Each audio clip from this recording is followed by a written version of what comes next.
like applying it in a certain time? Oh, yes.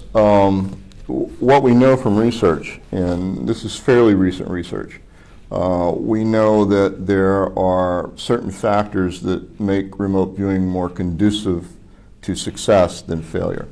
As an example, recently James Spottiswoode, who is the operational officer for the Cognitive Sciences Lab where I work, James has discovered that in looking at and studying very successful remote viewings over a long period of time, that paying attention to local sidereal time is important.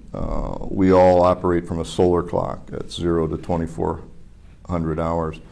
Well, sidereal time is based on the cosmic clock, and it's also based on where you happen to be standing. Where you're standing determines sidereal time at any given time of the day, and every day, every 24 hours on the solar clock, that time backs up 3 minutes. So it essentially over the course of a year forms a full sine wave. And what we have recognized now is that within 20 minutes, 10 minutes either side of 13.5 hours sidereal, we can see a significant increase in the amount of information transferred and the accuracy of that information.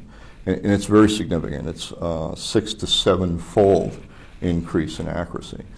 So it would be obviously apparent that if you're going to do remote viewing, you would want to do it based on the sidereal clock within 20 minutes of that 13.5 hours.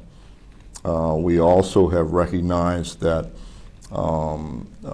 the cosmic noise, the noise created by stars, is higher at some periods of day than others. And it's not that that directly interferes with the remote viewing, perhaps, but we do know that it has an effect on the processing that you do mentally. So one would ideally want to schedule remote viewing for a period of time where that interference, that mental interference, is probably of less value than high value.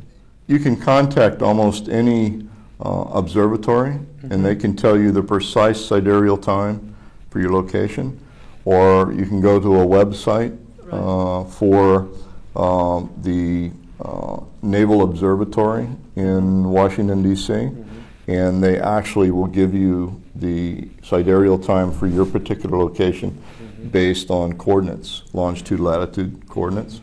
Once you've gotten that date time for that location, it's simply a matter of deducting 3 minutes each day from that time to understand what the exact sidereal time is for that location.